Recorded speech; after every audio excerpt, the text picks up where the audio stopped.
Sejam bem-vindos ao podcast Gargalheira. Meu nome é Cleber Amancio. E eu sou o Matheus Gato. Estamos aqui para uma série de entrevistas, conversas com artistas afro-brasileiros. A cada programa, nossos ouvintes poderão acompanhar nossos passos, a formação de um acervo que registra reflexões desses artistas acerca de suas obras e o mundo da arte.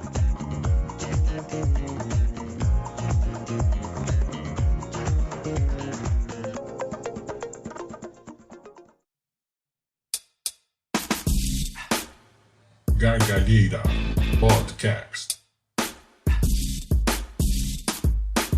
Gargalheira Podcast. Priscila Rezende nasceu em Belo Horizonte em 1985. É graduada em Artes Plásticas pela Escola Guignard. Raça e identidade são os principais temas que norteiam seu trabalho. Performances como Laços, Bombril, Barganha, Deformação, Vem Pra Ser Feliz explora as tensões entre a memória pessoal e a memória do corpo frente aos dilemas do racismo. Bem-vinda ao Gargalheira, Priscila Rezende. É um enorme prazer a gente te receber aqui para conversar. E a primeira pergunta que eu gostaria de fazer para você é que a gente percebe em algumas obras suas, como, por exemplo, sobretudo as performances, né, e aí eu estou pensando aqui mais no caso de Purificação e de Bombril, que é de você se instalar no meio da representação estigmatizada e começar a construir a partir de dentro de lá.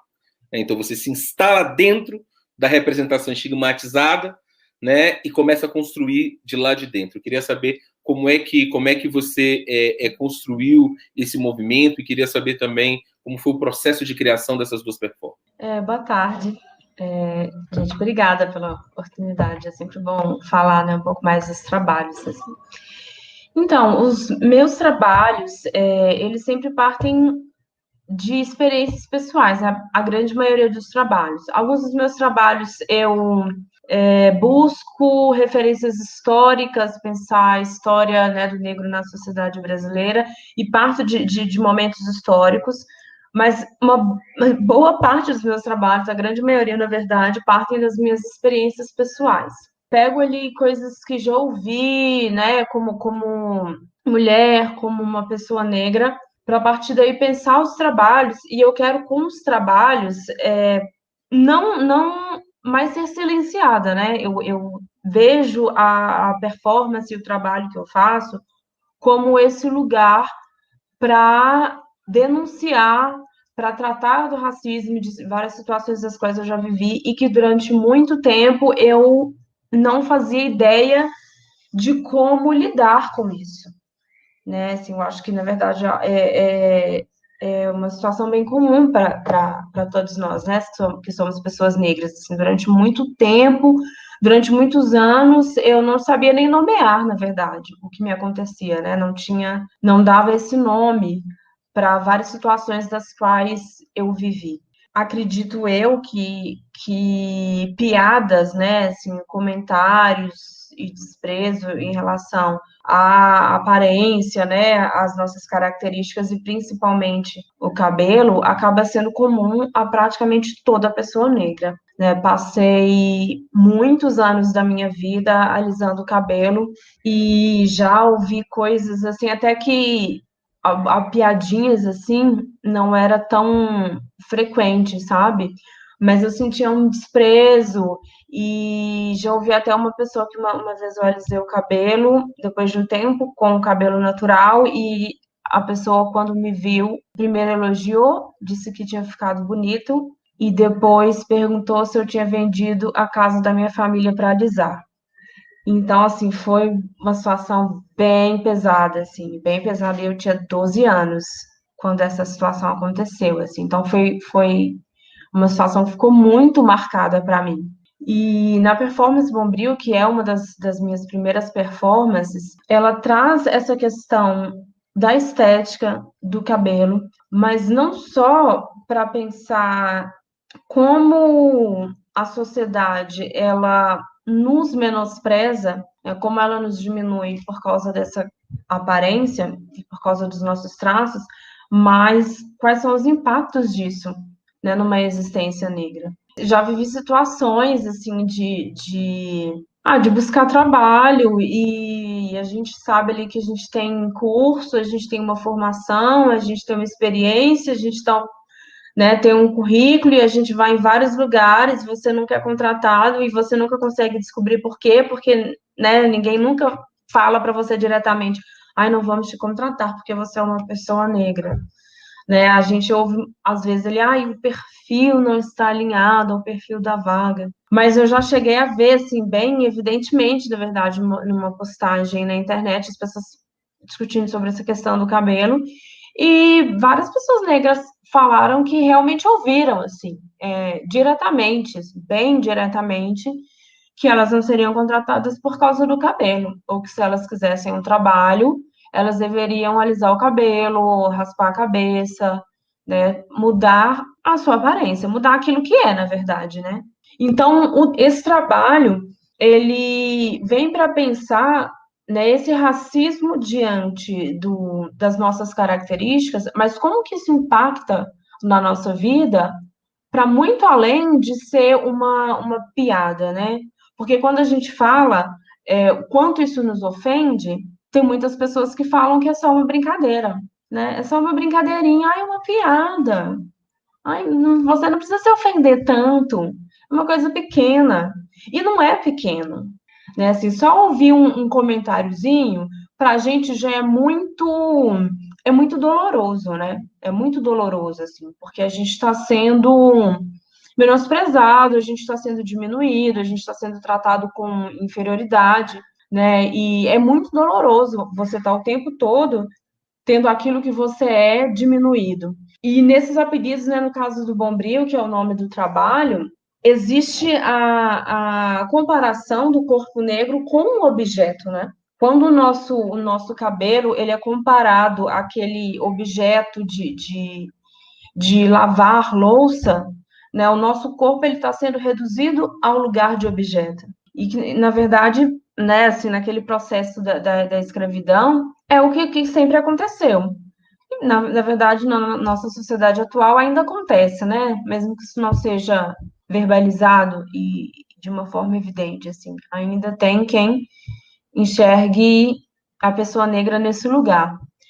Então, nesse trabalho, esse que é um dos meus primeiros trabalhos, o que eu quero fazer, eu pego isso que eu já ouvi, esse nome, esse apelido, e eu concretizo, né, esse apelido em uma imagem.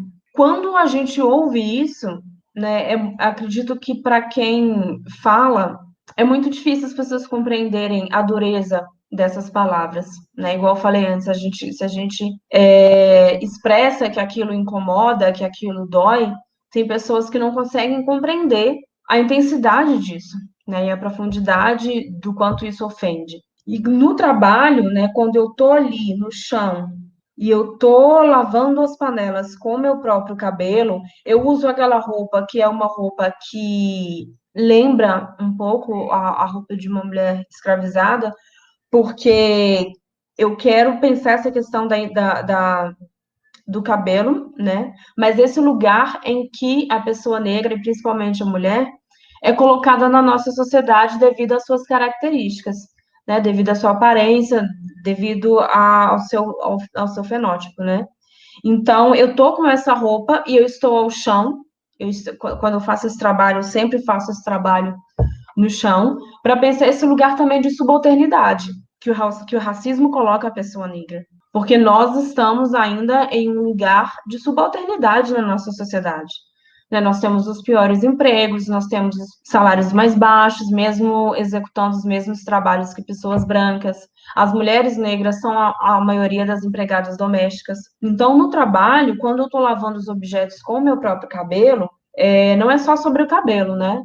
pensar como esse racismo, que para algumas pessoas parece uma coisa muito pequena, parece uma coisa muito banal, parece só uma gozação com o nosso corpo, na verdade, ele evidencia esse lugar que o negro ele ainda é colocado na sociedade brasileira. Então, eu pego isso que eu ouço, o que falam para mim, e eu quero transformar isso em uma imagem para que as pessoas tenham noção, para que elas possam ver o que é isso que elas falam para mim. E é uma imagem que é bastante estranha, né? As pessoas, quando me veem fazendo aquilo, as pessoas têm um impacto, elas têm um choque muito grande. São muitas reações, né? Assim, tem pessoas que ficam impactadas no sentido de ter um incômodo muito grande. Eu percebo que tem pessoas que ficam chocadas e me parece assim, que não sabem nem como reagir quando vem aquela imagem. Eu já vi várias pessoas que riem, mas muitas vezes quando eu estou fazendo a performance e tem alguém que ri, eu encaro aquela pessoa. É a pessoa a qual eu vou olhar diretamente e a qual eu vou encarar. Na gigantesca maioria das vezes, aquela pessoa que começou rindo, ela vai se sentindo bem sem graça. A pessoa vai ficando sem graça, e tem gente que até sai, que vai embora. E é, assim, uma imagem muito impactante, né? Então, assim, quando as pessoas veem a performance, eu acredito que, para muitas pessoas, as pessoas conseguem ter uma ideia da crueldade que sabe? A crueldade que são esses apelidos. Porque quando a pessoa vê a imagem concretizada, é um corpo de uma pessoa, de um ser humano, que está no chão, mas num lugar, né, assim, comparado a um objeto. E é uma imagem estranha. Então, assim, para muitas pessoas que aí vê aquela imagem e acham aquilo incômodo, e muitas vezes elas não entendem o que eu estou fazendo ali, assim, como que você não entende? É isso aqui que você fala para mim. Quando você está ali comparando meu cabelo com palha de aço, você está me vendo aqui no chão, você está achando ruim, você está achando estranho, está achando que eu sou louca? Quando você chama o meu cabelo de palha de aço, é isso aqui. É isso aqui. Então, acredito que quando as pessoas veem o trabalho, elas se sentem muito incomodadas também, porque, na verdade, elas se defrontam com a própria fala, né? Quando o trabalho acontece, elas veem o trabalho acontecendo, na verdade, elas estão tendo que encarar aquilo que elas falam, né? Aquilo que elas acham que é piada e que elas ficam falando pra gente. Mas quando é só a gente ouvindo, né, é isso, assim, é a gente que recebe e, de certa forma, aquilo fica internalizado pra gente, né? Porque mesmo que a gente expresse, que a gente diga não gostei, por favor, não faça, ainda mais quando que esses apelidos acontecem muito quando a gente é criança, né? Não que quando a gente cresce eles acabam, né? Tem muitas pessoas que ainda repetem isso, mas quando a gente é mais novo, é muito, muito intenso, né? Geralmente a gente vive muitas situações e muitas piadinhas na escola, que é um ambiente que para qualquer criança negra costuma ser um ambiente bem cruel. Então, no trabalho eu quero que as pessoas tenham uma ideia concreta do que é esse apelido que elas acham que é uma coisa tão pequena e uma coisa tão banal. Eu gosto muito de me apropriar, né, de situações, de apelidos, de palavras e transformar de alguma forma, né? Então, na purificação, isso acontece também. Em purificação, eu trago várias palavras no corpo, algumas que eu já ouvi, e aí algo que eu faço também, assim, que eu gosto bastante, é de buscar saber com outras pessoas negras também, algo que elas já viveram, que elas já ouviram, né? Às vezes tem pesquisas que eu faço na internet, mas perguntei também para pessoas negras palavras que elas já ouviram, que foram ofensivas. Fiz uma pesquisa também, aí eu fiquei bem chocada, porque eu achei um site de uma página na internet com uma lista de apelidos para negros.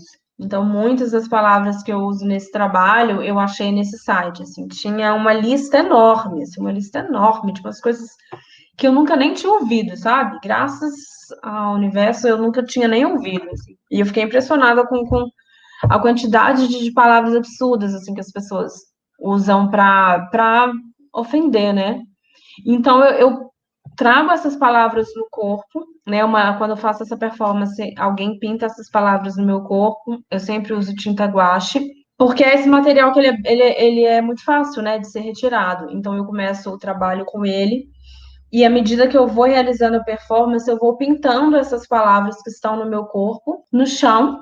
Então, eu vou transferindo, né? De uma certa forma, é uma transferência dessas palavras do meu corpo para o chão. E ao final, eu me lavo, então tiro tudo isso do meu corpo, tiro todas aquelas palavras que estão no meu corpo. E é um gesto simbólico, né? Eu estou dizendo que aquilo que algumas pessoas dizem ser a definição do que eu sou e a definição do meu corpo e da minha existência, aquilo não é meu. Aquilo não faz parte do meu corpo, aquilo não me pertence e aquilo não me define. Isso para mim fica ali, no chão, fica abaixo de mim. Eu piso ali, eu ando ali, eu passo por cima disso, porque isso não é uma definição para mim. Então, eu pego essas palavras, esses apelidos e essas ofensas, e eu trago isso inicialmente, e eu coloco de uma outra forma, eu quero transformar aquilo. Eu quero transformar e colocar aquilo no trabalho de uma forma a deixar bem explícito que aquilo não é uma definição do que eu sou. Eu gosto de me apropriar e dar um outro significado para isso. Bom, boa tarde, Priscila. Seja bem-vinda aqui ao Gargalheira. A primeira pergunta que eu gostaria de fazer tem a ver com a recepção. Eu gostaria de saber como você enxerga que as pessoas recepcionem seu trabalho, se há uma diferença com relação ao gênero da pessoa, com relação à raça.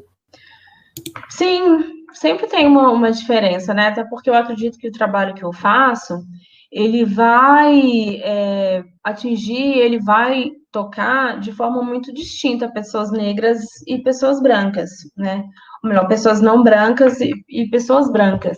Primeiramente porque, geralmente, o que eu trago no meu trabalho são vivências que pessoas negras já conhecem, né? Então, o trabalho, ele vai impactar de uma outra forma. Na maioria das vezes que pessoas negras têm contato com o meu trabalho, nem sempre eu tenho um retorno, né? Assim, tem um trabalho que eu faço na rua.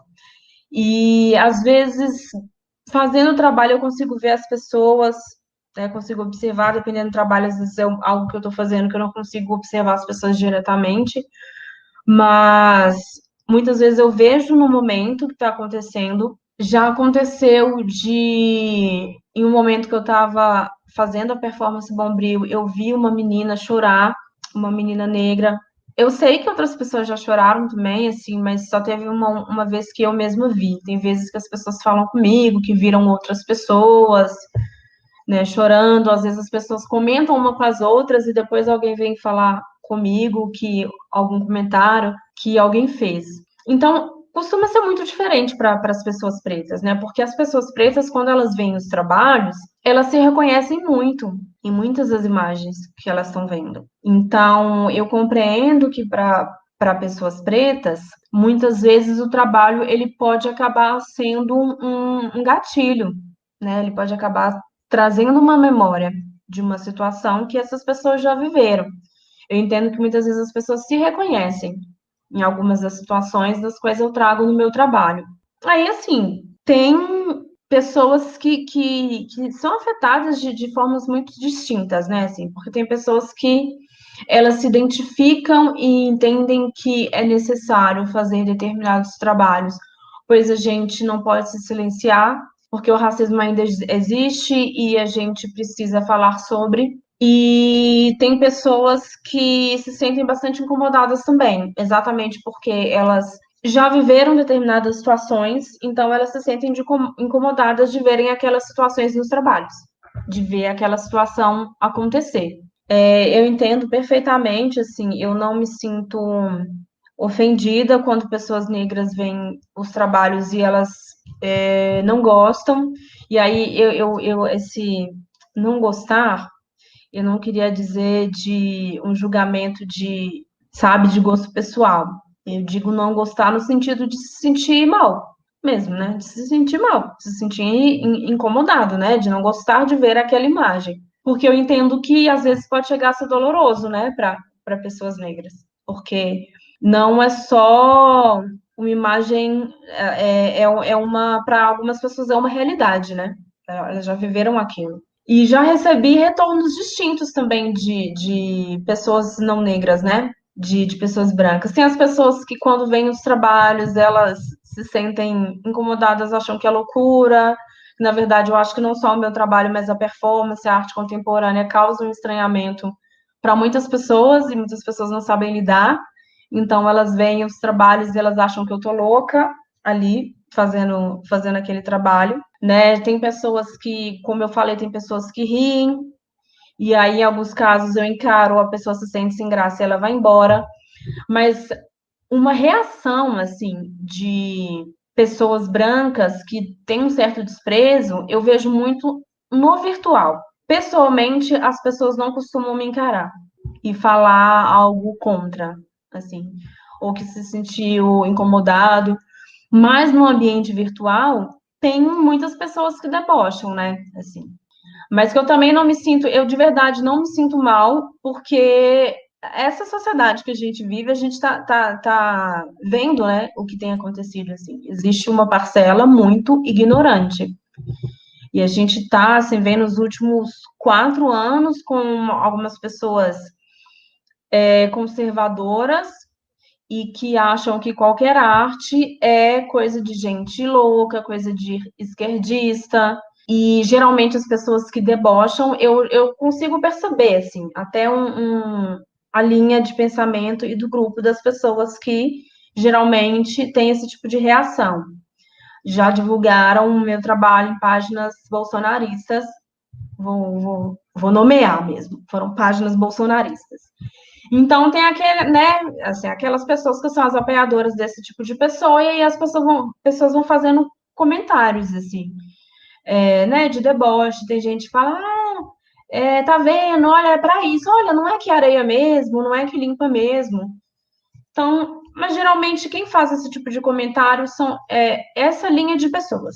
Geralmente são pessoas da linha conservadora, bolsonaristas, e aquelas pessoas que acham que arte, principalmente arte contemporânea, é coisa de esquerdista, coisa de quem não tem o que fazer. Mas eu também já recebi muito retorno de pessoas que se sensibilizaram com os trabalhos e que os trabalhos permitiram que elas tivessem uma reflexão. Às vezes até mesmo nessas páginas, sabe? Que tem uns apoiadores, assim, do Bolsonaro. Às vezes eu vejo uns comentários, e aí no meio dos comentários vem alguém e fala, olha, gente, isso é uma denúncia do racismo, ela está falando sobre isso, sobre os apelidos. Tem, né, uma pessoa ou outra nessas páginas, pelo menos, que vem alguém que, né, vai fazendo comentários e vai desconstruindo aquela imagem deturpada que algumas pessoas fazem, assim.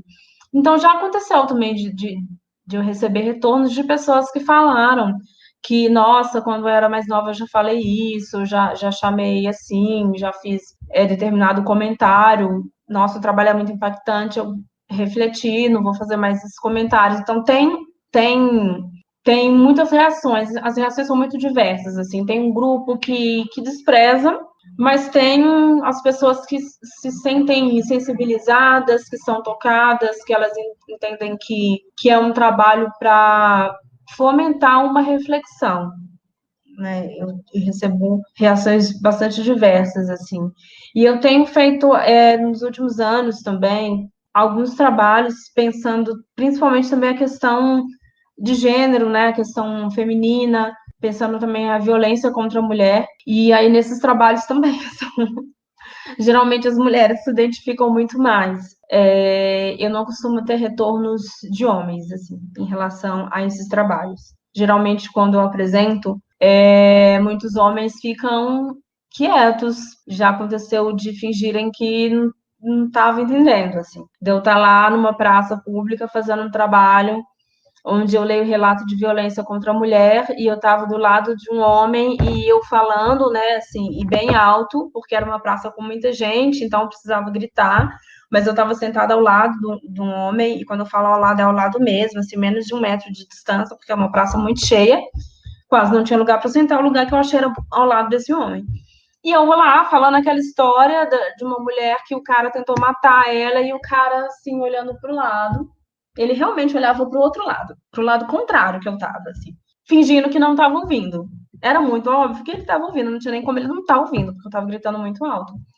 Mas ele ficava olhando pro lado, assim, como quem não tava entendendo o que era aquilo que eu tava falando.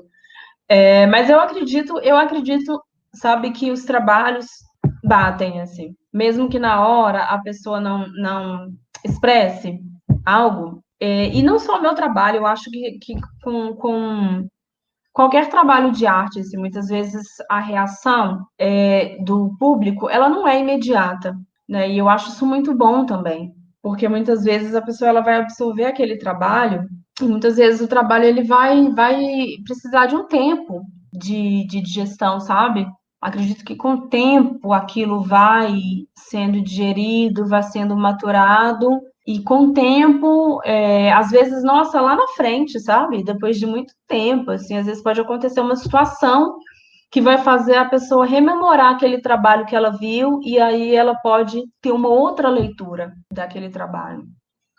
Priscila, eu gostaria que você falasse um pouco, por favor, sobre Naufrágio, falasse sobre o contexto de criação dessa obra e, de novo, voltar à questão da recepção, uma vez que ela foi, pelo menos inicialmente, né, apresentada na Polônia, né? Eu gostaria que você falasse um pouco de como foi pensar essa obra, se ela foi pensada especificamente para ser apresentada no exterior, e como que você enxergou esse público tão diferente culturalmente da gente compreendendo a sua obra. Então, Naufrágio, quando eu fiz esse trabalho, é uma coisa que, assim, que já aconteceu outras vezes, de alguns trabalhos que eu já tinha em mente, mas era uma ideia assim, embrionária, e aí surgiram oportunidades de fazer os trabalhos em determinados lugares, e aí, assim, era a oportunidade perfeita de fazer aquele trabalho, porque dialogava com o lugar que eu ia fazer aquele trabalho. Eu acho que não chega a ser evidente, assim, com o trabalho, mas a ideia, assim, de princípio daquele trabalho embrionário, assim, eu estava pensando sobre como existe uma comoção muito distinta quando a gente fala sobre negritude, sobre a história do negro, sobre a história da escravidão, sobre a colonização e sobre o racismo, e quando a gente fala sobre o Holocausto nazista.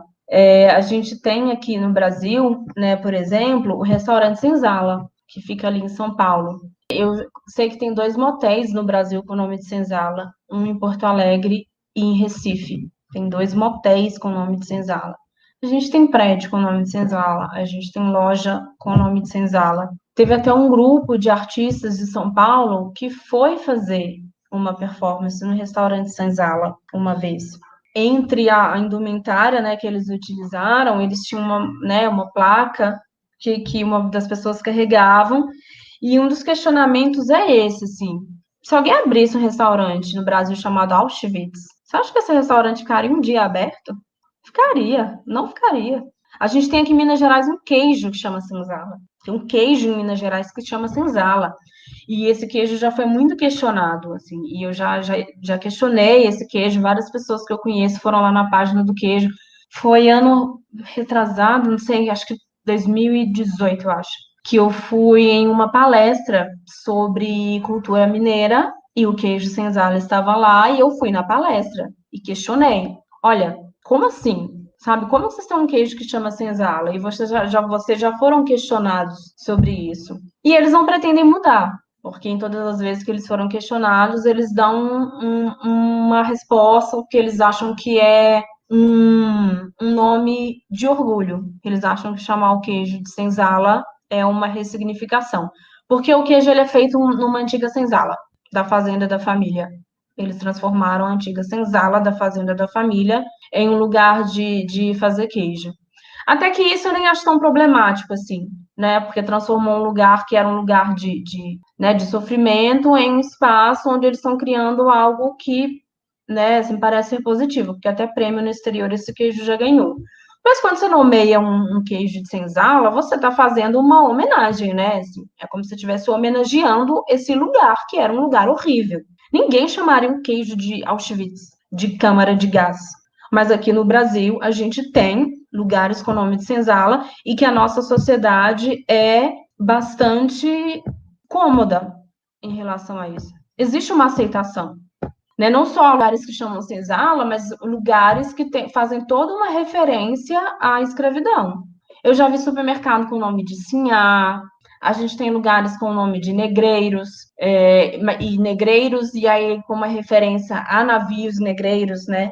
Então, assim, a gente tem um monte de lugares no Brasil que fazem uma referência e até uma homenagem à escravidão. Isso é tratado por algumas pessoas no Brasil de forma nostálgica. E a nossa sociedade não se incomoda. A comoção e a reação, ela não é a mesma. Né? O Weintraub, por exemplo, o que desgastou muito o período em que ele esteve no ministério foram os comentários nazistas que ele fez. Quando ele fez comentários nazistas, a sociedade se revoltou. Agora, quantos comentários racistas tem por aí de apresentadores de TV, né, de artistas e de vários políticos, e nem de longe a revolta é a mesma. Nem de longe a revolta é a mesma. Então, quando eu comecei a pensar esse trabalho, eu comecei a pensar nessa diferenciação, dessa comoção, sabe? Dessa história negra e do que aconteceu com o negro nesse período de escravidão, que a gente pode chamar de holocausto, né? Acho que a gente pode dizer que o que aconteceu com africanos escravizados e com o povo, né, negro que foi escravizado foi um holocausto. E, aliás, morreram em torno de 12 milhões. Quando a gente fala sobre o racismo e sobre a escravidão, às vezes a gente ainda ouve de algumas pessoas assim, mas isso foi há 400 anos atrás, isso foi há muito tempo. Por que vocês não esquecem isso? Bola para frente, vamos pensar no futuro. Ninguém fala isso para um judeu que fala do Holocausto nazista. O discurso é completamente diferente. Se você vai na Europa, você vê vários museus que pensam sobre o Holocausto, você tem memorial, você tem campos de concentração que foram mantidos, e eles estão lá, eles foram mantidos, e o discurso que é feito é que a gente não deve esquecer a história para que ela não seja repetida. Então, sempre que eu penso nesse discurso que existe lá, e até aqui, na verdade, porque se a gente fala do Holocausto nazista, muitas pessoas têm esse discurso, que a história não pode ser esquecida porque ela não pode ser repetida. Mas quando a gente fala da escravidão do negro e do racismo, a gente ouve que isso foi há muito tempo atrás, porque a gente não esquece isso. Nas entrelinhas, a sensação que eu tenho quando eu ouço esse tipo de coisa então, me parece que o que as pessoas querem é que a gente esqueça mesmo, porque daqui a 100 anos as pessoas vão botar a gente no tronco de novo, né? Porque se para algumas vidas existe um discurso de que não pode ser esquecido porque não pode ser repetido, quando a gente fala da nossa história, da história do negro, as pessoas falam para a gente esquecer, então é o quê? A escravidão negra, ela pode ser repetida?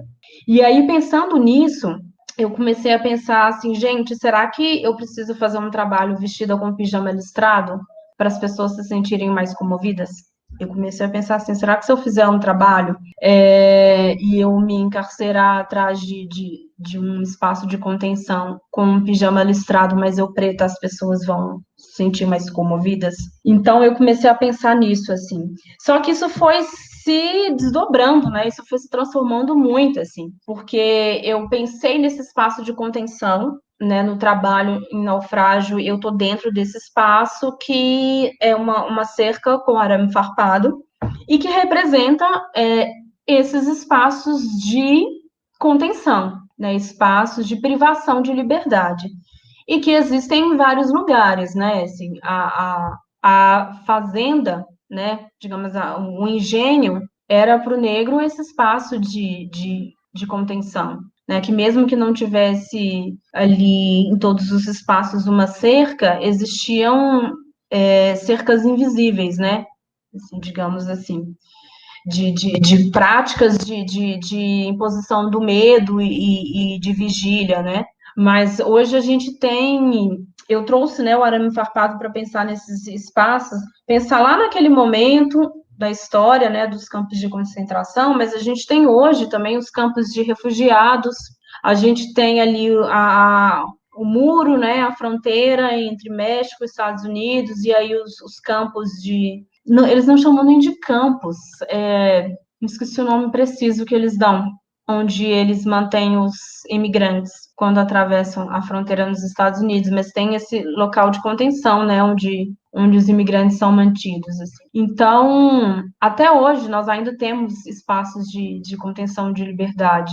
E aí, quando eu fui fazer esse trabalho, né, e à medida que o trabalho foi se desdobrando também, pensando nessa questão da comoção, né, como existe uma comoção diferenciada quando se pensa corpos negros e corpos não negros, me veio à mente também uma situação mais atual, que é essa crise migratória, ou melhor, que a Europa chama de crise, esse processo migratório que vem acontecendo na última década, que muitas pessoas têm saído ali do Oriente Médio, do Mediterrâneo, né, atravessando o Mediterrâneo, vindo de África ou do Oriente Médio para tentar chegar na Europa, e muitas, milhares de pessoas morrem no caminho.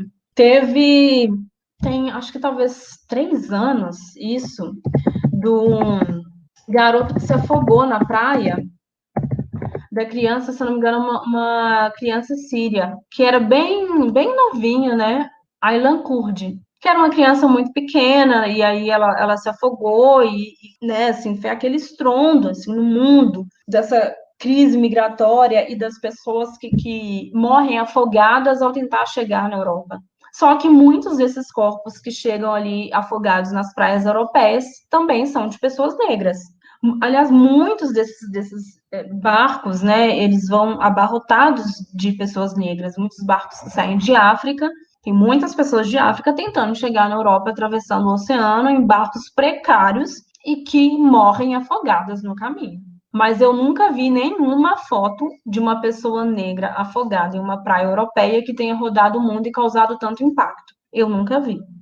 É como se não tivesse problema, né? Tá tudo bem. As pessoas negras que estão morrendo afogadas para tentar chegar ali, parece que não se importam, porque são muitos corpos e nunca houve essa comoção. E aí que entra o barco, né? Quando eu trago o barco no trabalho. E aí, nesse trabalho, eu estou nesse espaço que ele é cercado por um arame farpado, né, que rememora esses espaços de contenção de privação de liberdade. Eu tenho o barco ali no centro, e dentro dele tem 350 rosas vermelhas. 350 porque quando eu fiz o trabalho, foi em 2019, eu li uma matéria que era um pouco antes, se não me engano, acho que de 2018 ou 2017, que falava que, em média, 3.500 pessoas já haviam morrido nos anos anteriores, tentando atravessar, né, o oceano para chegar à Europa. E no entorno, em volta desse barco todo, em volta do espaço todo, tem essas rosas brancas que estão no chão, e são sempre rosas com espinhos. Então, eu fico presa dentro daquele espaço. E ali eu fico um bom tempo distribuindo essas rosas, oferecendo, né, as rosas para as pessoas. E, assim, quando eu vinha pensando, né, nesse trabalho, nessa questão da privação de liberdade, sobre essa diferença de comoção, e eu recebi um convite para participar de um festival na Polônia, chama Malta Festival, e fica na cidade de Poznan. E aí, quando eu recebi o convite, exatamente por ser esse lugar que tem essa história, né, Europa, que tem essa história do Holocausto, e que é esse lugar onde tem acontecido toda essa situação de uma migração muito intensa, e que agora eles chamam de crise, porque eles saíram de lá, né, para vir nas nossas terras, escravizar os nossos e matar os nossos, e invadir aqui a América. Mas agora as pessoas que estão querendo ir para lá, segundo eles, é uma crise. Por isso que o trabalho chama naufrágio. Quando os europeus vieram, né, eles chegaram na América em naus.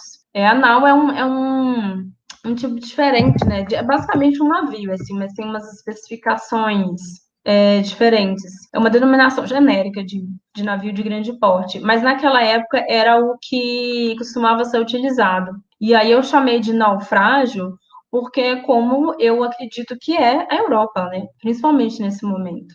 Ela é uma nau muito frágil, muito frágil. Enriqueceram às custas da colonização, às custas da escravidão, e agora eles não conseguem lidar com as consequências. Muitas pessoas que vão para a Europa saem de países que são ex-colônias europeias.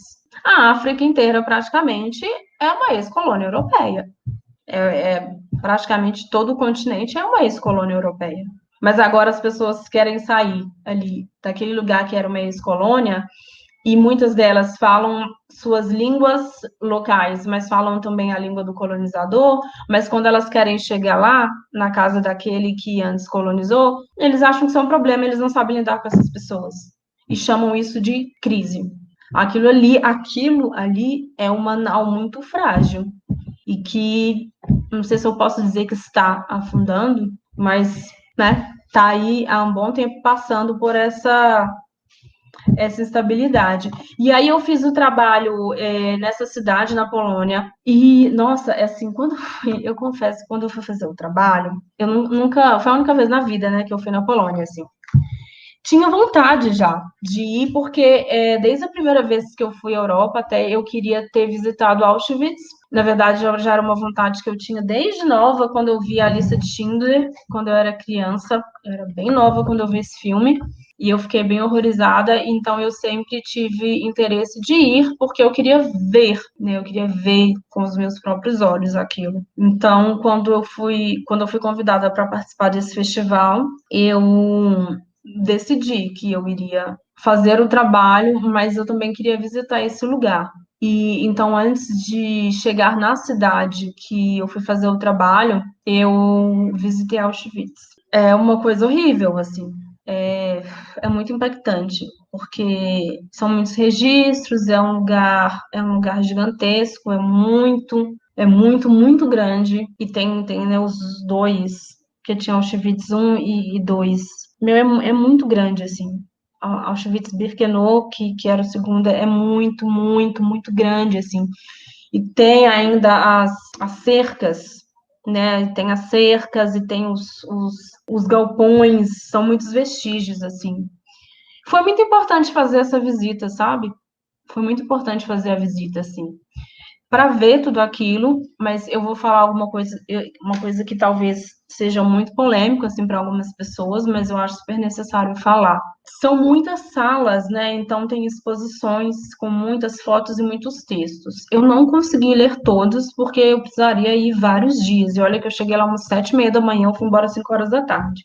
Mas eu li muita coisa, assim, muita coisa mesmo, das informações que tem lá. Mas olha, assim, de tudo que eu li, né, do que era feito e do que acontecia no regime nazista, muitas das coisas que eram feitas com os judeus e com as pessoas que foram encerradas nos campos de concentração já havia sido feito com negros durante a escravidão. Muitas das situações. Eu fui lendo, né, tinha uns relatos falando que as pessoas entravam nos trens e que muitas vezes levava 3, 4 dias para chegar no campo de concentração, e tinha gente que morria durante a viagem, e eles passavam os 3, 4 dias com a pessoa morta ao lado, no trem.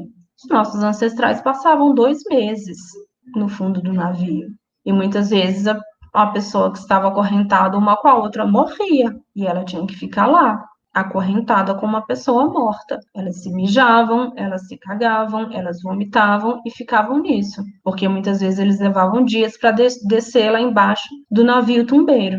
Até a morte por envenenamento, eu achei que isso era uma invenção nazista, e depois eu descobri que não. Quando eu comentei sobre isso, uma amiga contou de uma situação que depois eu pesquisei, parece que no Haiti, quando eles se revoltaram, teve um capitão que prendeu algumas pessoas escravizadas no fundo de um navio, e fechou e jogou lá, se eu não me engano, acho que era enxofre, que com o calor, à medida, né, que o tempo ia passando, isso era no Caribe, então com o calor, essa substância ia se transformando e gerava um gás, e as pessoas morreram lá dentro. Então, nem a câmara de gás é uma invenção nazista. Praticamente quase tudo que eu li lá, que aconteceu na Segunda Guerra Mundial, perpetrado pelo regime nazista já havia sido feito com negros.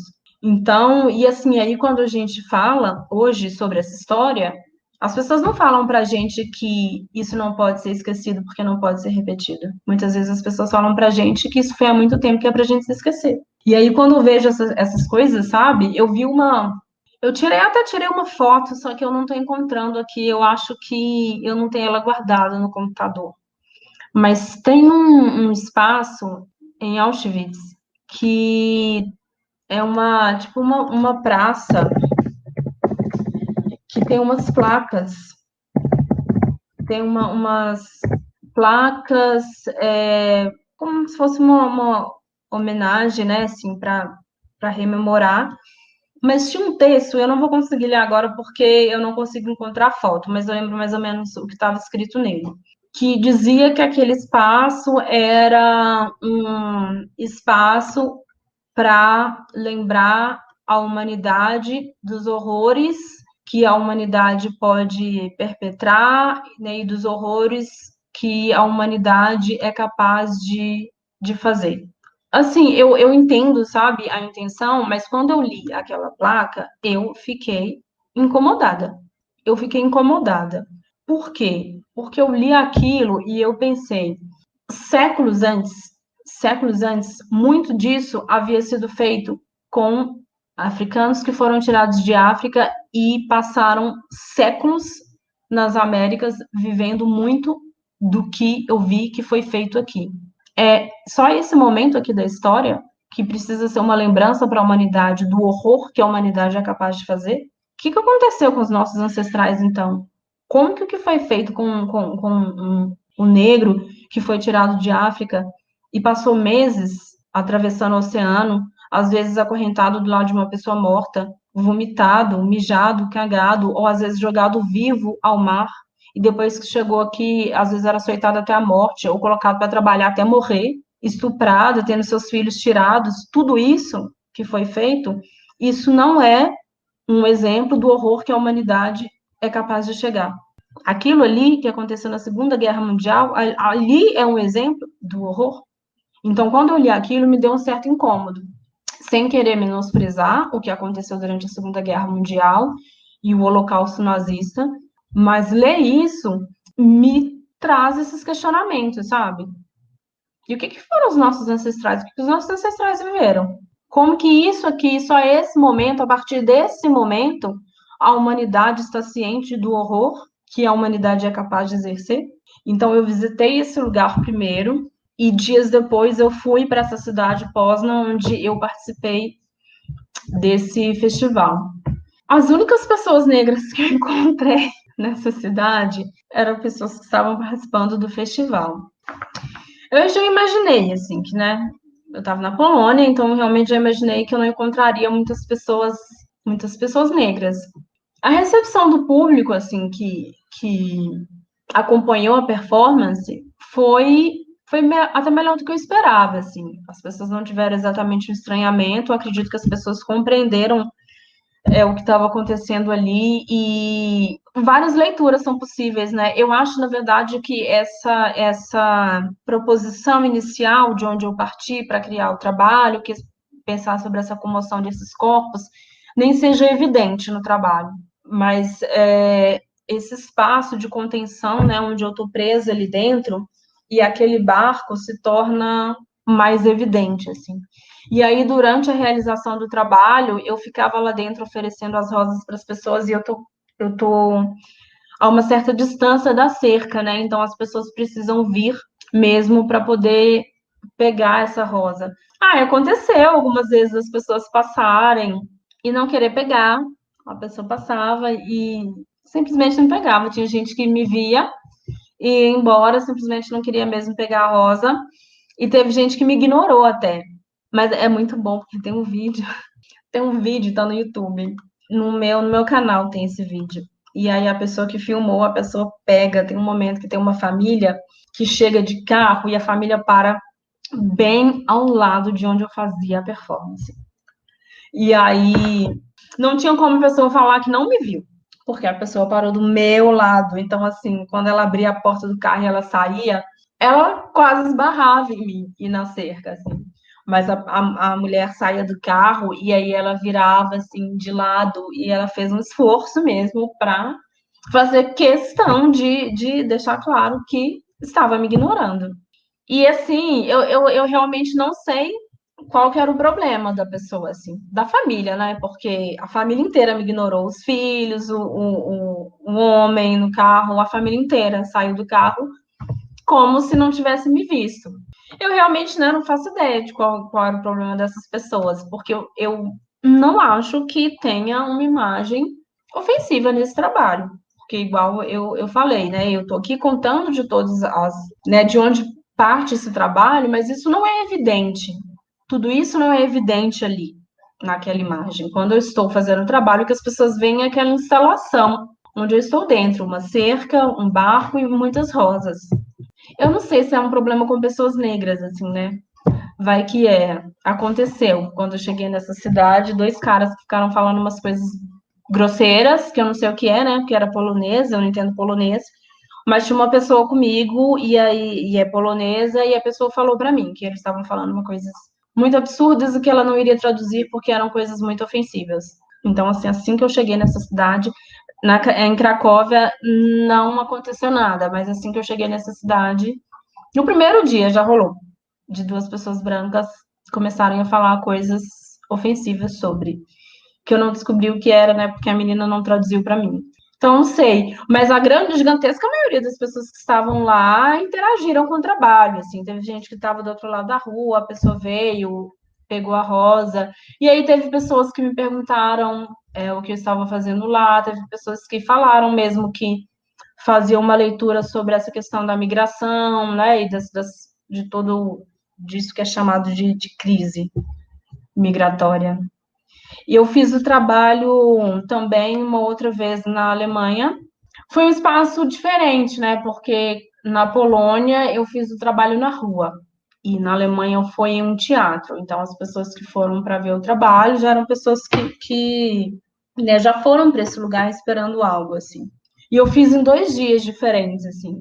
Foi bem interessante também, porque as pessoas interagiram, mas eu acho que esse espaço também do teatro, né, o espaço mais institucional, um espaço fechado, e que traz essa evidência de que é um trabalho artístico, eu acho que provoca nas pessoas um certo receio. As pessoas ficam sem saber se elas podem interagir, se elas podem interferir.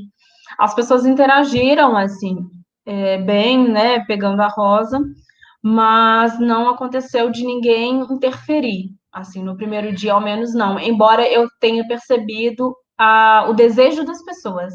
Eu fui percebendo o ímpeto das pessoas em tentar fazer alguma coisa, me observando presa lá dentro. Mas acho que as pessoas ficaram com esse receio, sem saber se podia interferir no trabalho ou não. E aí, no dia seguinte, teve uma pessoa que interferiu. E aí, ela interferiu no trabalho. Eu acho melhor não falar, porque dá, como eu posso dizer, uma resposta. Eu tenho um objetivo com esse trabalho. E aí, eu prefiro não dizer, porque, assim, em outro momento que eu apresentar, as pessoas já têm uma resposta, digamos assim. Mas, em determinado momento, tanto na Polônia, quanto no segundo dia na Alemanha, as pessoas interferiram. Depois de bastante tempo me vendo ali dentro, presa.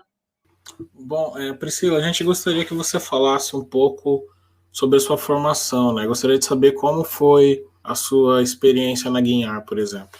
Nossa, gente, eu queria saber, naquela época, o que eu sei hoje.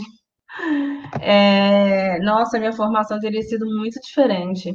Muito, muito diferente, assim. Quando eu entrei na faculdade, eu não era tão nova, né? Eu tinha, assim, uns 22 anos. Mas eu venho de uma família simples, né? Ninguém na minha família tinha feito faculdade. Quando eu fui fazer faculdade, o genitor já tinha começado, assim, mas não tinha formado. E eu cresci desde de criança, né, com aquela pressão, porque os meus pais falavam que eu tinha que fazer faculdade, né? Eles falavam que eu tinha que fazer faculdade, a minha irmã também, mas a minha irmã não quis, ela formou e aí casou, fez um curso técnico. Mas desde de criança, assim, eu cresci ouvindo que eu deveria fazer faculdade. Só que, gente, eu estudei numa escola pública, era uma escola até boa, mas a gente sabe como é o ensino público, né? Tem as suas limitações. Quando eu formei, eu demorei anos, assim, para conseguir entrar na faculdade. Mas inicialmente eu tentei Belas Artes na Federal aqui, e aí não passei logo de primeira quando eu formei no ensino médio. Quando eu formei no ensino médio, com 18 anos, eu tentei a Federal e tentei a do Estado, que é onde eu me formei, só que eu tentei o curso de design gráfico. Porque naquela época tinha a pressão, né, de eu fazer alguma coisa que desse dinheiro. E aí eu tava com essa ideia na cabeça, eu achava que se eu fosse fazer design gráfico, eu ia fazer alguma coisa que eu gostava e que me permitiria ganhar dinheiro. Muito ingênua a pessoa, porque eu já descobri hoje que nem com design gráfico eu ia ganhar dinheiro. Mas eu fiquei assim, uns 4 ou 5 anos tentando design gráfico. E, nossa, é muito difícil, assim. O curso de design gráfico aqui da UENG é, se eu não me engano, o segundo melhor curso de design gráfico do Brasil, segundo mais concorrido. Então, eu tentei vários anos e não rolou. E aí eu descobri que existia também o curso de artes plásticas na Universidade do Estado, só que era em outro campus, né, que era o da Guinhar.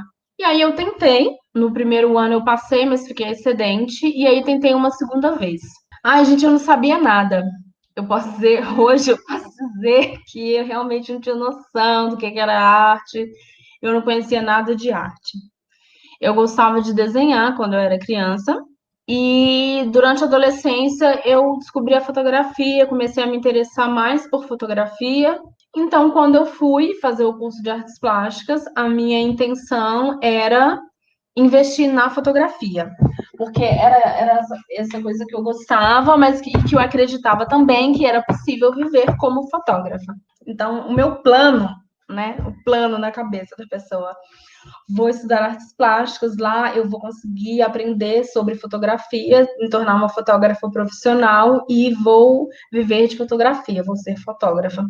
Gente, a fotografia é uma das últimas coisas que a gente vê no curso.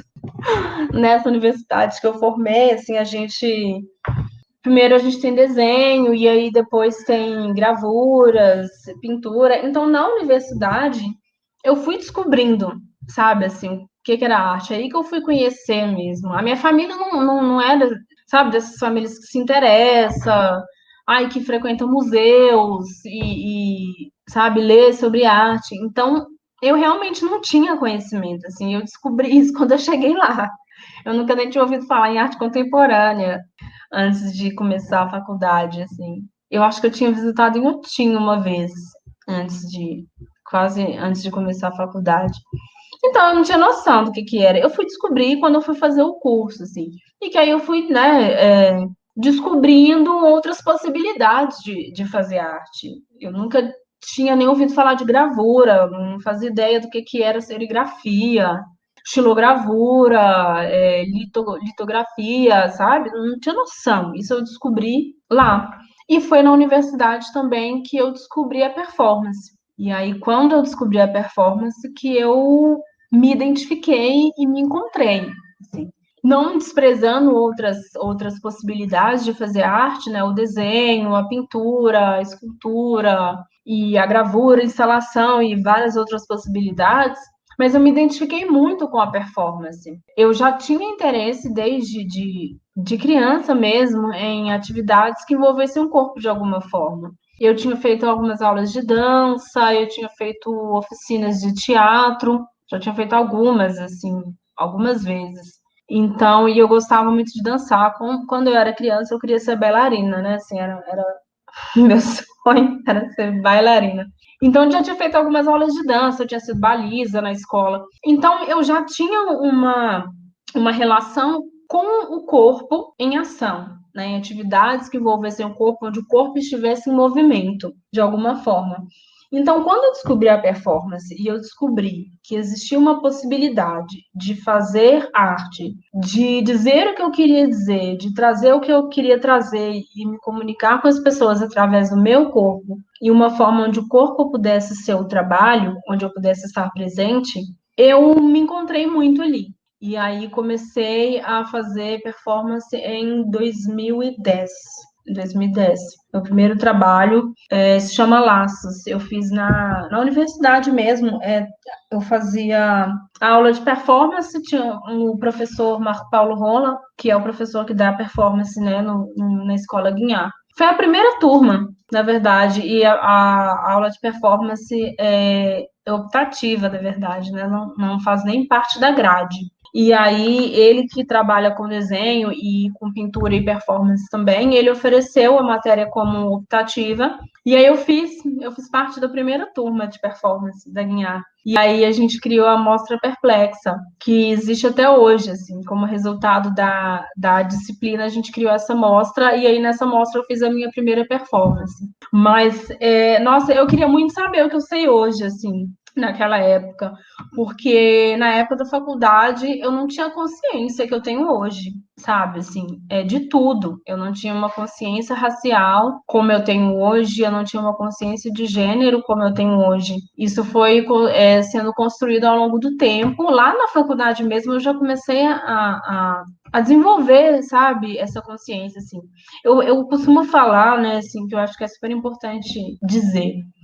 Não é tão óbvio assim, só porque a gente é negro, só porque a gente tem uma textura de cabelo, uma cor de pele. Uma consciência racial não é algo óbvio. Né? Uma coisa é a gente se olhar no espelho e a gente ver que a nossa textura de cabelo é diferente, a cor da nossa pele é diferente. Outra coisa bem diferente é a gente ter uma consciência do que isso significa e a gente ter uma consciência que faça a gente se movimentar e que faça a gente agir diante disso. E quando eu entrei na faculdade, eu não tinha essa consciência. E isso foi algo que foi se desenvolvendo quando eu já estava lá, na verdade, quando eu já estava ali, assim, mais para metade do curso, e com o tempo isso foi se fortalecendo, né?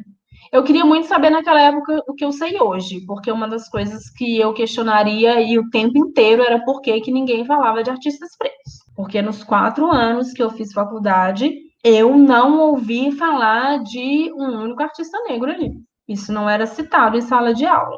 Não se fala de pintores negros, de pintoras negras, não se fala de pessoas, fotógrafos negros, não se fala de desenhistas, não se fala de artistas negros. Eu lembro que quando eu fazia aula de pintura, o professor passou uma lista para a gente de artistas, era uma proposta de trabalho, que era para artistas para a gente pesquisar. E aí, dessa lista, tinha uma artista negra. E eu não sei, eu realmente não sei se foi isso que mesmo inconscientemente, porque naquela época eu ainda não tinha essa consciência racial que eu tenho hoje, mas de todos os artistas que ele passou naquela lista, foi a artista que eu me interessei. E, claro, na listagem dele não tinha essa identificação, né, artista negra, era uma listagem com um monte de nomes, assim. E eu escolhi essa artista e aí, por conta própria, eu pesquisei o trabalho dela. E aí a gente apresentava, né, pra turma, assim. Mas foi a única vez. E não foi exatamente uma menção. Ela chama Julie Mereto. É uma artista que, se eu não me engano, ela é da Etiópia, mas ela mora, se eu não me engano, acho que nos Estados Unidos. Ela é pintora. Eu já vi até uma exposição dela em uma galeria em São Paulo, mas tem muitos anos, assim. Ela é etíope, mas vive nos Estados Unidos. E, assim, foi a única vez, nos 4 anos. Na verdade, na faculdade eu não tinha professores negros, né? Eu tenho uma professora, eu não sei se ela se identifica como uma pessoa negra, mas que durante os 4 anos era a única pessoa não branca, assim, que eu me recordo de ter tido aula. Essa professora, que talvez ela se identifique como uma pessoa indígena, não sei, ou próxima, porque ela tem uma fisionomia muito mais próxima, assim, de indígena. E tive uma professora amarela, que durante um momento substituiu essa professora de cerâmica. E só. Até tinham professores negros, assim, mas tirando essa minha professora e essa professora amarela, mais 2, mas que eu nunca cheguei a ter aula. Mas vamos pôr 4 pessoas não brancas em uma universidade, alunos praticamente nenhum também. Eu passei os 4 anos do curso. Quando eu entrei, tinham 2 alunas negras, mas que elas já estavam se formando quando eu entrei. E aí, ao longo do curso, eu não me recordo, assim, de ter tido colegas negros. Talvez um ou outro na universidade inteira. Mas na equipe da limpeza, as pessoas negras eram maioria. Quando eu fiz a Bombril, foi esse momento também, assim, eu fiz a Bombril na faculdade ainda, né? E foi quando eu comecei a perceber muito essas questões desses lugares, né, que nós ocupamos na sociedade. Quase não tinha praticamente não tinha alunos negros. Comigo, vão pôr aí, era eu e mais 2 na universidade inteira. Professores não brancos, no máximo 4, mas a equipe da limpeza da faculdade era praticamente toda negra. E aí eu estava ali todo dia vendo isso, observando isso, e aquele ambiente foi muito esse ambiente que tornou muito explícito para mim, né? Que lugar é esse que nós ocupamos na nossa sociedade? Então, esse ambiente da faculdade foi esse ambiente que me proporcionou, assim, né? Praticamente um tapa na minha cara. É uma pena, sabe? Hoje eu vejo, assim, eu vou percebendo com as pessoas que eu conheço hoje e uma galera jovem que eu vejo que está fazendo faculdade agora, que deu uma melhorada nesses. Eu formei, vou fazer 10 anos esse ano que eu formei na faculdade. Nesses últimos 10 anos eu tenho visto muito mais pessoas negras fazendo artes. Até na faculdade mesmo que eu formei. Hoje eu sei que tem muito mais alunos negros lá. E aí as pessoas vêm trazendo também, né? Assim, eu fui conhecendo, depois que saí da faculdade, que eu fui conhecer pessoas negras que fazem arte, por uma pesquisa autônoma, né? Principalmente da performance. Depois que eu já tinha me formado, um dia isso me veio à cabeça, assim, nossa, caramba, será que não tem outras pessoas falando disso, né? E pensando nessas questões, assim, aí eu comecei a pesquisar mulheres negras de performance, artistas negras. E é aí que eu fui encontrando e fui descobrindo outras pessoas, porque não foi ali, naquele ambiente da faculdade. Foi de forma autônoma mesmo. Hoje a gente tem, assim, Nós são muitas referências, né? São muitas, muitas, muitas pessoas negras que estão fazendo arte. Eu vejo que hoje está mais... Tem se falado mais, assim, tem tido mais visibilidade. Até porque eu conheço algumas pessoas que estão nesse lugar da docência. E eu sinto que são principalmente essas pessoas também que estão levando mais para dentro desse ambiente da academia a arte afro-brasileira e, né, a arte feita por pessoas negras. Eu tenho uma pergunta para você, Priscila, que é uma coisa que mexeu comigo quando eu vi o teu trabalho, que me indagou quando eu vi o teu trabalho, que é o seguinte: eu fiquei me perguntando qual é o espaço de acolhimento para você dentro da arte que você constrói. Porque quando você falou no começo, olha, isso que eu trago do Bombril, eu vou mostrar para as pessoas o que é exatamente o que ela está dizendo, né? E eu vou construir. E isso vai ser estranho. Só que ao mesmo tempo, esse espaço, que é o espaço da confrontação, te coloca como artista também num espaço também difícil. Eu fico imaginando, né? Nesse trabalho que você fez na Polônia, você tinha um espaço mínimo ali para você mesma circular, né? Tem uma outra performance sua que é Vem Pra Ser Feliz, que fica uma coisa assim no seu rosto, onde você funde a Globeleza e a Anastácia. E aí eu fico me perguntando como que a Priscila constrói o seu próprio espaço de acolhimento na arte que ela cria. Então, fazer performance é exposição, né? Não tem como, assim. A performance é um lugar de exposição. Mas sabe que a performance é o meu lugar de conforto. Eu sempre fui uma pessoa bastante tímida. Desde criança, eu sempre fui bastante tímida. Exceto essas atividades que eu fazia, de dançar e de quando eu fui baliza. Eu sempre fui uma pessoa bastante tímida. Mas na performance, eu me sinto bastante à vontade. E eu acredito que é exatamente pelo fato de que eu encontrei na performance um lugar de não silenciamento. Eu levei muitos anos para entender o racismo, né? Entender que muitas das coisas que me aconteciam tinham um nome e tinha uma razão. Não era uma coincidência. Não era porque tinha algo errado comigo, porque durante muitos anos eu achava que tinha alguma coisa errada comigo. Então, eu levei muito, muito tempo para entender que isso é racismo e que a culpa não é minha. quando o racismo acontece, a culpa ela não é nossa, a culpa é do racista. E eu levei muito tempo para entender isso e para conseguir reagir. E eu encontrei na performance esse lugar de reação, de não ficar mais calada, né, de não ser silenciada, de não engolir as coisas, né, assim, de não interiorizar as coisas que eu ouvia e as situações às quais eu era de alguma forma submetida. Então, eu sinto muito que a performance é esse lugar de catarse, sabe? A performance é esse lugar nossa, de extravasar, de colocar para fora, sabe? De não internalizar isso. Então, no trabalho, tem muito disso para mim, né? Assim, eu acredito que o fato de não estar mais em silêncio já me dá de alguma forma, alguma força, sabe? Mas eu tô em exposição, né? Eu estou me expondo ali de alguma forma.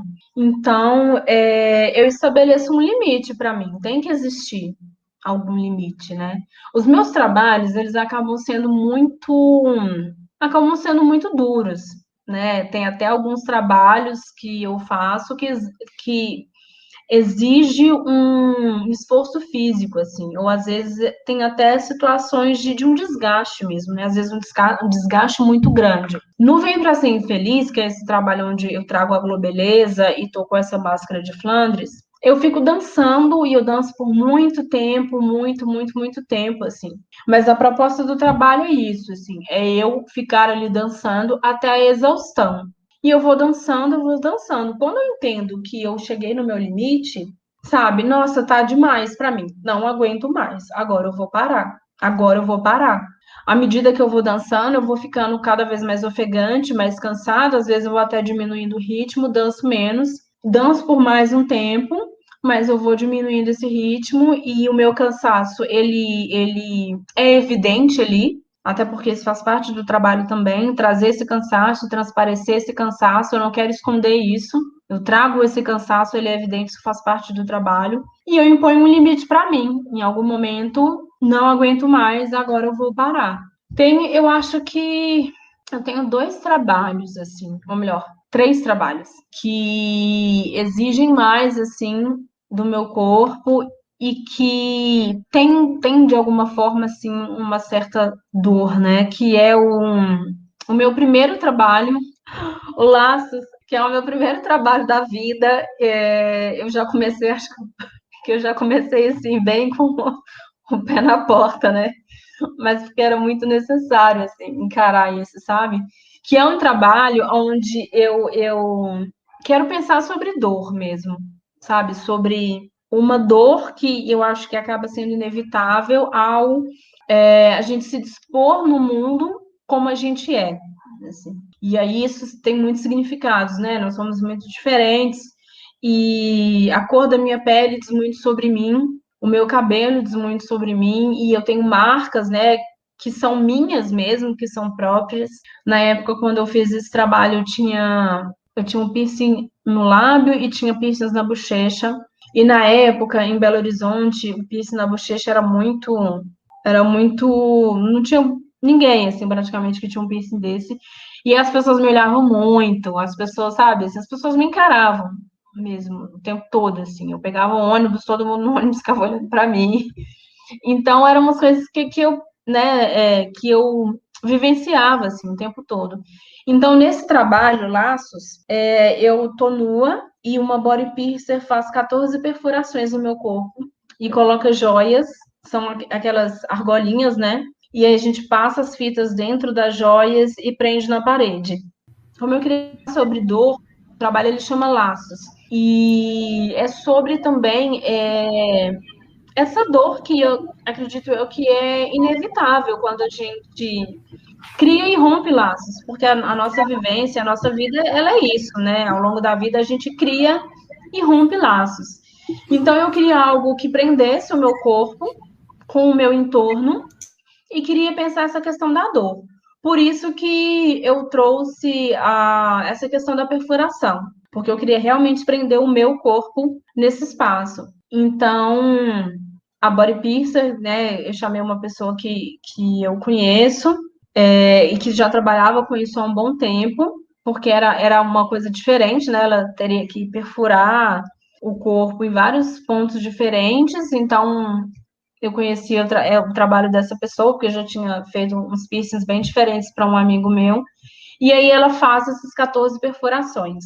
A gente fura no meu tronco, aqui perto do ombro, na frente, atrás, perfura o meu quadril e perfura a minha coxa, assim, um pouco acima do joelho e na altura da coxa. Olha, quando eu fiz o trabalho, de verdade, a primeira vez, eu não sei se era ansiedade ou alguma adrenalina, eu não senti nada, de verdade. Ela furou 14 vezes, eu não senti nada. Nada, nada, nada. Mal senti uma picadinha. Na segunda vez que eu fiz o trabalho, eu senti uma picada, mas também não doeu, não foi dor. Na terceira vez doeu. Na terceira vez doeu. Mas eu me dispus a fazer o trabalho. Primeiro porque tinha algo que eu queria dizer e eu sentia que aquilo que eu queria trazer no trabalho era muito importante. E, assim, são algumas perfurações. Eu já tinha, né, eu já tinha feito tatuagem, eu já tinha feito piercings. Então, eu pensei, o que vão ser algumas perfurações superficiais, sabe? E eu fico pensando também nessa dor que não é uma dor física, né? A gente enfrenta tanta dor ao longo da vida, sabe? Às vezes, se é uma dor de uma situação de racismo, se é uma dor de uma situação de humilhação, se é a dor da perda de alguém. São tantas dores que a gente tem que enfrentar, às vezes uma dor emocional acaba sendo mais forte do que uma dor física. E era temporário, então por isso também que eu encarei. Não era para sempre, né? Então eu sabia que aquilo ia acabar, que alguma hora aquilo ia acabar. Então eu me dispus a fazer isso naquele trabalho. Tem mais 2 trabalhos, que um é o Deformação, que é de 2015, que é esse trabalho onde eu fico de frente para o espelho, eu passo uma maquiagem e em determinado momento eu penteio o meu cabelo com bastante força. E aí, à medida que eu vou penteando o cabelo, eu vou colocando mais agressividade nesse pentear. E esse é outro trabalho também, assim, que ele tem algo de uma dor física, mas uma dor emocional. Quando eu fiz esse trabalho, ele também tem essa relação, né, com o cabelo, mas ele pensa muito a questão da autoestima da mulher negra, né, porque muitas piadas que a gente ouve, né, a gente percebe também que a mulher negra, ela costuma ser muito preterida, a gente não está dentro de um padrão do que é determinado na sociedade como beleza, e existe muita essa imposição do cabelo, e que então é difícil para a gente construir uma autoestima. E aí, quando eu fiz esse trabalho, eu trouxe muitas lembranças, assim, principalmente da adolescência, que foi um momento bastante difícil, assim, que foram momentos onde eu vivi muitas situações de desprezo mesmo, assim. Eu lembro até que quando eu tinha 18 anos, foi quando eu resolvi parar de alisar o cabelo. Foi a segunda vez, na verdade, que eu resolvi parar de alisar o cabelo. Mas eu parei de alisar e eu resolvi que eu ia trançar o cabelo. Nossa, gente, eu lembro quando eu cheguei na escola e as pessoas me viram com o cabelo trançado, teve gente que elogiou e disse que ficou bom, que ficou bonito. E aí eu fico pensando, caramba, né, assim, para as pessoas o meu cabelo natural não era um motivo de elogio. E nem o meu cabelo alisado, porque eu alisava o cabelo. Eu não ouvia elogios com o meu cabelo alisado. Mas quando eu trancei o cabelo, e aí, de alguma determinada maneira, né, ele tá aproximado de um padrão, porque, né, são tranças, mas é um cabelo um pouco mais longo, que dá uma proximidade com aquela ideia do cabelo liso. Aí teve quem veio fazer uns elogios e dizer que tinha ficado bonito. Então, nesse trabalho de formação, eu estou ali de frente para o espelho e enquanto eu faço o trabalho, eu vou trazendo muitas memórias. Por que o espelho, assim? Porque foi um momento da minha vida que eu me achava horrorosa. Eu me achava muito feia na adolescência, então eu até evitava me olhar no espelho. Tinha dias que eu me olhava no máximo só para pentear o cabelo, até porque eu colocava aqueles rolinhos no cabelo, né? Para dormir todo dia, tinha que botar o rolinho no cabelo. E aí, de manhã, eu precisava tirar e pentear o cabelo. Era a hora que eu me olhava no espelho. Mas eu não gostava nem de me ver. Então, nesse trabalho, eu trago essas lembranças, assim. E aí, as primeiras vezes que eu fiz esse trabalho, eu chorava. Enquanto eu me olhava ali, eu ia penteando o cabelo e penteando com força. Eu uso uma escova de cabelo. E aí, eu puxo muito o cabelo, assim. E em determinado momento, eu coloco muita agressividade. Nossa, já teve. A última vez que eu fiz esse trabalho, porque eu, com a escova, né, às vezes eu passo ela assim na frente do rosto, e quando eu vou tentando esticar o cabelo, assim, esse que tá mais embaixo, na nuca, então, às vezes, passando a escova, eu passava ela no pescoço aqui. E na última vez que eu fiz o trabalho, o meu rosto ficou arranhado embaixo do olho, porque quando eu passava a escova assim para tentar esticar o cabelo como se fosse uma franja, a escova passou arranhando, ela arranhou o meu rosto embaixo do meu olho esquerdo, assim, e aí no final ficou vermelho a minha bochecha e no meu pescoço também, de tanto eu passar a escova, assim, puxando o cabelo, deu uma arranhada, assim. Esse trabalho é um trabalho que eu me esgotava bastante. É um trabalho que provavelmente eu não devo continuar fazendo, porque é um trabalho que me esgotou muito, tanto fisicamente quanto emocionalmente. Nas últimas vezes que eu fiz o trabalho, eu já percebi que emocionalmente é outra coisa. Eu já não choro mais. Nem me olhando no espelho e lembrando de várias situações, eu não choro mais. Nas primeiras vezes eu chorava, agora eu nem choro mais. Acho que emocionalmente ele tinha um papel, sabe? E já esgotou, assim. E provavelmente eu não vou fazer de novo, porque é esse trabalho que eu acho que já deu uma esgotada para mim, sabe? Assim, meu corpo e o meu emocional. E tem o Gênesis 9:25, que também é de 2015, e que é um trabalho que eu só consegui fazer uma vez. Eu queria fazer de novo, que seja uma única vez, de novo, que é esse trabalho que eu fiz aqui numa galeria, aqui em Belo Horizonte, que ela fica atrás, tem um espaço no fundo da galeria, que fica atrás de uma igreja católica, muito conhecida aqui em Belo Horizonte. E aí tem determinados horários que dá a badalada do sino, né? Nessa igreja, os sinos, eles badalam com o horário mesmo. Só que é de 15 em 15 minutos. Quando eu fui fazer o trabalho que eu descobri isso, assim. E ele badala, né, por exemplo, 7 horas, badala 7 vezes. Aí 7h15 badala uma vez, 7h30 badala 2 vezes, 7h45 badala 3 vezes, e aí 8 horas badala 8 horas. Então, assim vai sendo. A cada quarto de hora, badala uma vez, depois 2, depois 3, e na hora fechada é a quantidade da hora. E aí, esse trabalho, Gênesis 9:25, é um versículo, né? Onde Noé amaldiçoa seu filho Cã por ter rido dele. Ele amaldiçoa Cã e diz que os seus filhos serão servos dos seus irmãos. E é um trabalho para pensar essa participação, né, de alguma forma, da igreja cristã com o colonialismo, né, com a colonização, com a escravidão e com o racismo que prevalece até hoje, né? A gente tem, né, até hoje, por exemplo, o racismo religioso. Então, nesse trabalho, eu ficava no fundo da galeria, de frente para uma parede. Eu convidei um amigo que ele vem com um terno, e aí o terno eu trouxe para dar uma atualizada, porque, né, não é só a igreja católica, tem aí igrejas protestantes, igrejas neopentecostais que praticam esse racismo. E aí ele vem com aquele terno, e quando o sino badalava, ele me açoitava com terços gigantes. São 2 terços enormes, assim, que tem umas bolinhas. Cara, que as bolas devem ter, tipo, 1,5 centímetro cada bolinha. E, assim, esse é o trabalho que eu não fiz teste para fazer o trabalho. Eu pensei no trabalho, eu fui lá e comprei os terços. E que eu realmente só tive noção de como isso seria fisicamente na hora de fazer o trabalho. Na primeira vez que o sino badalou e ele me açoitou a primeira vez, eu percebi que ele não colocou força. Eu não senti quase nada. Depois, quando a gente foi conversar, eu falei, olha, na primeira vez você estava com medo, né? Porque eu não senti nada. Depois que ele teve coragem para realmente bater. E, assim, é um trabalho que depois de um tempo, uma pessoa que estava assistindo, uma pessoa do público, foi lá e me tirou. Então, doeu.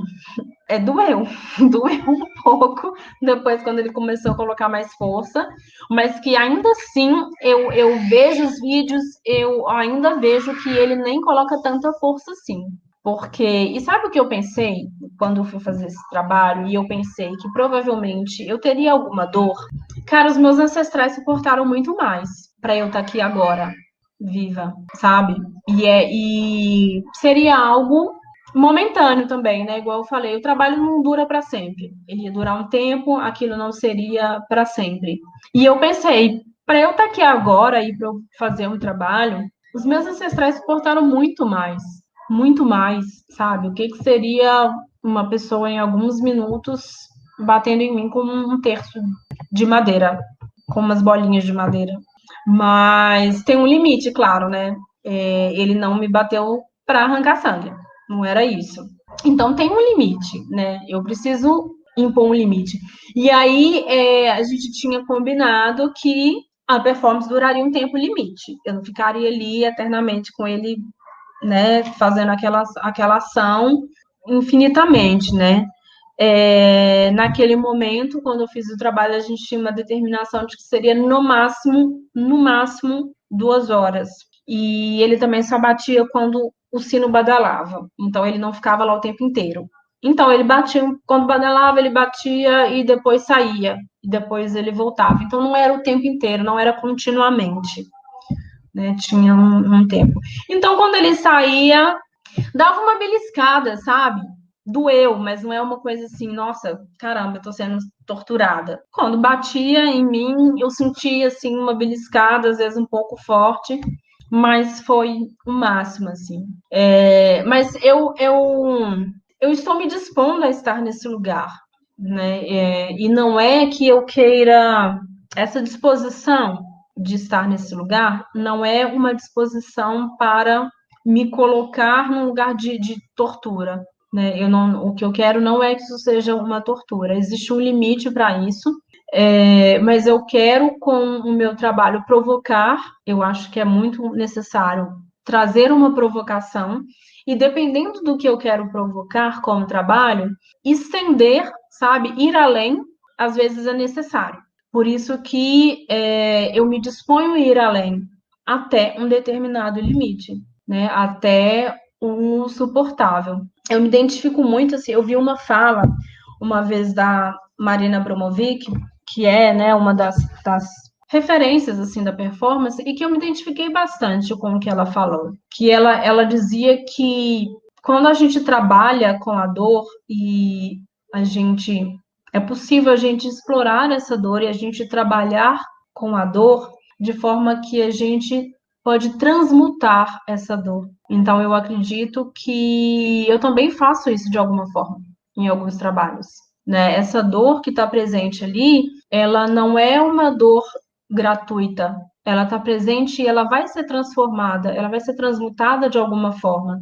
Então, eu acho necessário, em alguns trabalhos, ir além do que é considerado normal, né, na sociedade, mas é claro que eu estabeleço um limite, porque eu não vou me matar nos trabalhos, né, porque já aconteceram alguns trabalhos de artistas fazerem algumas coisas e chegar a óbito.